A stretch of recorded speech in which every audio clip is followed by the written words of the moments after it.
Hi friends, tracker సహాయంతో వంశీ ఎక్కడికి వెళ్తున్నాడో కనుక్కుంటారు జ్యోతి, ఆనంది.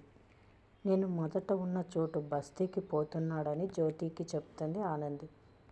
ఇప్పుడు ఏం చేద్దాం జ్యోతమ్మ అని ఆలోచిస్తూ శ్రీనుకి ఫోన్ చేస్తారు. బస్తీలో వంశీ ఎక్కడ ఉన్నాడో చూడమంటుంది ఆనంది. బుర్రకథలు చెప్పే అవ్వాతాత దగ్గర ఉన్నాడు అని చెప్తాడు శ్రీను. నా గురించి వాళ్ళకి అన్ని విషయాలు తెలుసు జ్యోతమ్మ, వంశీ వాళ్ళని అన్నీ అడిగి తెలుసుకుంటాడు అని భయపడుతుంది ఆనంది. శ్రీనుకి మళ్ళీ ఫోన్ చేసి వాళ్ళను ఎట్లయినా రానియాకని చెప్తుంది ఆనంది. నేను ఉన్నాక నేను చూసుకుంటానని చెప్తాడు శ్రీను. వంశీ కార్ని ఏదో రిపేర్ చేస్తాడు శ్రీను. వంశీ సాక్షుల్ని పిలుచుకొని పోవడానికి కారు ఎక్కిస్తాడు. అక్కడ ఇందు నా కొడుకు సాక్షులను వెంటబెట్టుకొని వస్తాడు అని హైమావతికి చెప్తుంది.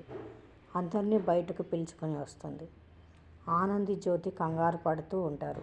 ఇంతలో వంశీ వస్తాడు. సాక్షులు ఎక్కడా అని ఇందు అడుగుతుంది వంశీని. సాక్షులు తప్పించుకున్నారు అని చెప్తాడు వంశీ.